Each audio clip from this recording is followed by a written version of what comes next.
Hello from me, Sandy Burnett, and welcome to the second Insight film for the 2020 Investec International Music Festival. The Surrey Hills were meant to be alive with the sound of music, but of course the current situation put paid to all that. However, we are doing the next best thing in that I'm coming to give you insights into each of the concerts that would have been taking place in this year's festival. If you go on the 2020 page of the festival website, you'll find some listening links and further suggestions from us, and by using them you can piece together a kind of virtual concert of your own. And what I'm here to do is to give you some things to think about in terms of each concert in this year's programme. Thanks very much, by the way, for all the kind comments about the first film in the season. Do keep them coming. So on Thursday the 14th of May, we were all supposed to be supping wine and listening to great music at Denbies Wine Estate and listening to great performances by the Modigliani Quartet. So this is the concert that I want to bring to life for you in this short film today. So are you familiar with the Modigliani Quartet? Just a few words about them if you aren't. They are, these four musicians are all based in Paris. They've been going for 15 years or so.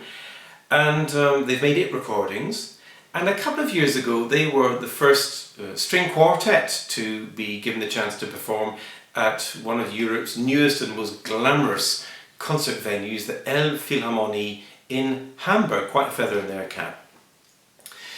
But when they first got together in Paris all those years ago, there was an art exhibition on by the Italian-Jewish artist and sculptor Modigliani. They went to see it and they were really fired up by the art that they saw from Modigliani there, and they were interested to learn that although he was Italian, Modigliani spent a lot of time in Paris, and I think you guessed what's coming next, the Modigliani Quartet was born out of that experience. So their programme comprises 3 works. There's a very interesting work by Stravinsky to start off, 3 pieces for string quartet of 1914. This is a work which followed hot on the heels of the great ballet score The Rite of Spring of the previous year, and rather than being a string quartet in the great string quartet tradition, Stravinsky really conceived this as a work for 4 string instruments playing music. It might sound like a rather odd distinction to make, but it wasn't supposed to be part of the great string quartet tradition, as I said, but 3 interesting, very Stravinsky pieces, very much of their time, 1914. And the closing work is the late great string quartet by Schubert, the quartet number 15 in G major Deutsch 887. Now, but if it's alright with you, I want to spend this film really concentrating on the work, the centrepiece of the Modigliani's programme, and that is the string quartet by Debussy, or to give it its full title, the string quartet in G minor opus 10 by Claude Debussy. Now this is a work which dates from 1893, and it's a work that I think is incredibly interesting on a number of ways, and I'm going to just sketch out a few of them in this short film because it's worth a bit of closer investigation. So just to backtrack a bit to look at Debussy, his start in life and how he got to that point in 1893. He'd been born just outside Paris in 1862, but his mother took him out of the reach of the capital for his own safekeeping in the turmoil of the early 1870s, the Franco-Prussian War, and took him down to Cannes, and which is in the French Riviera. So long before the starlets and the international film industry made that seaside town their own. And it was there that Debussy started piano lessons, and it was soon discovered he had a real aptitude for music. So rather than following a career at sea, which is his father's intention for Claude Debussy auditioned for and got a place at the age of just 10 at the world famous Paris Conservatoire.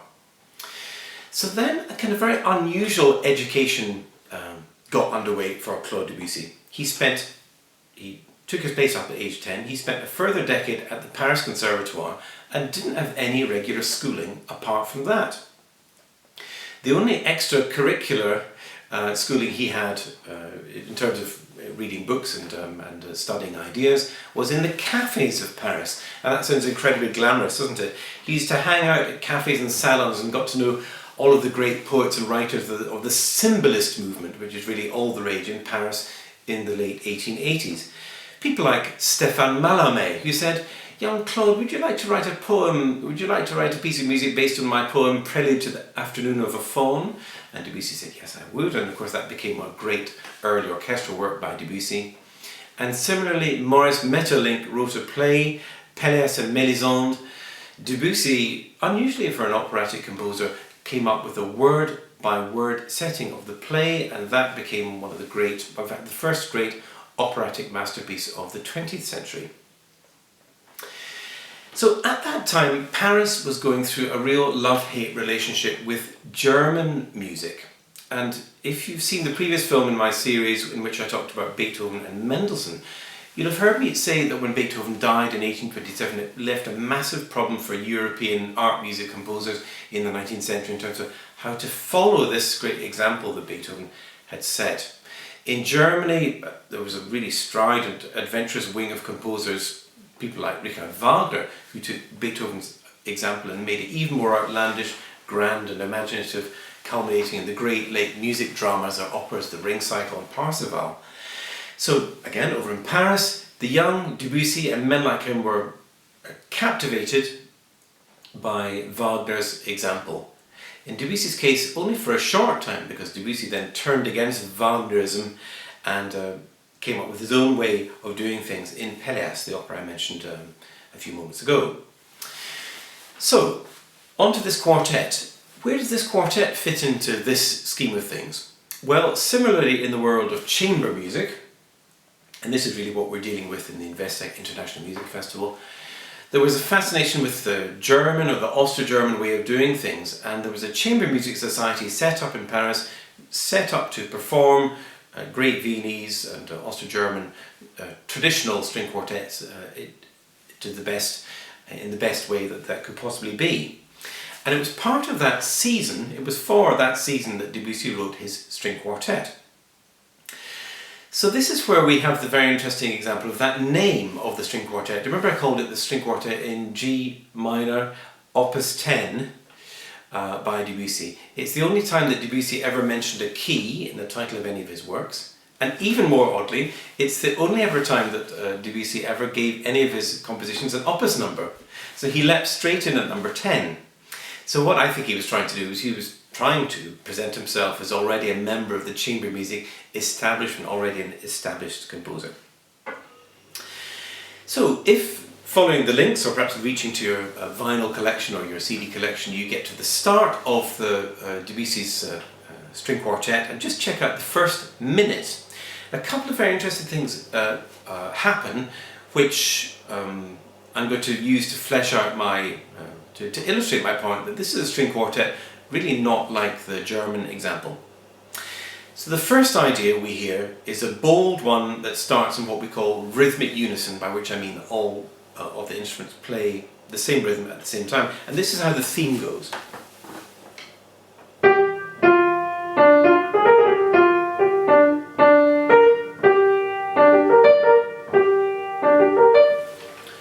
So there's a strong rhythmic identity to that, especially with all the instruments playing together. And then after 25 seconds, 30 seconds, that strong mood evaporates and a much more lyrical passage ensues, in which a violin leads off with the melody and then it's handed to the cello. Accompanied, the other three instruments come up with some very wispy and atmospheric accompaniment.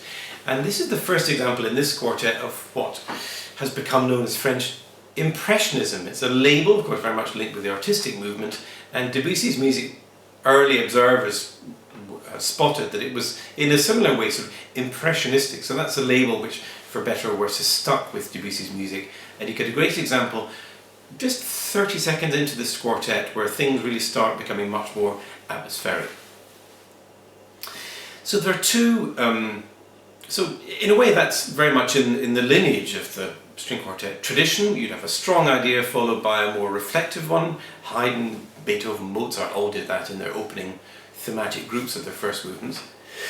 But what we have here is something quite different. Did you hear that there's an unusual tang?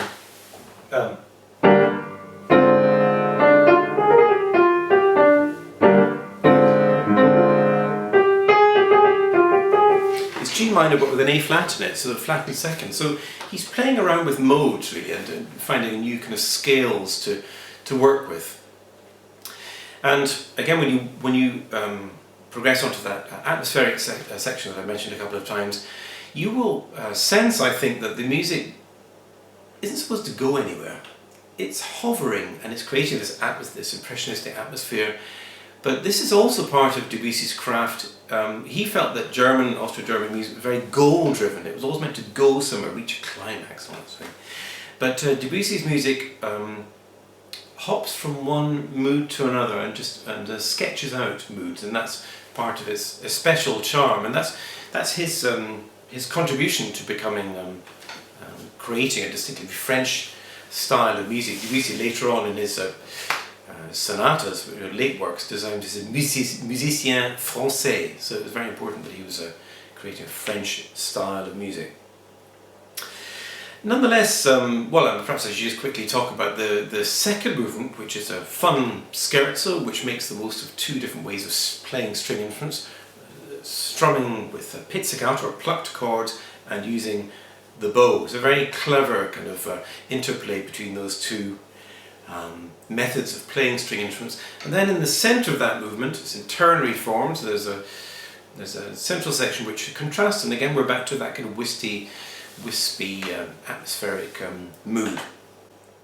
So there's lots to enjoy in all four movements of this quartet, but I want to leave you with the question: what kind of string quartet do you think this is?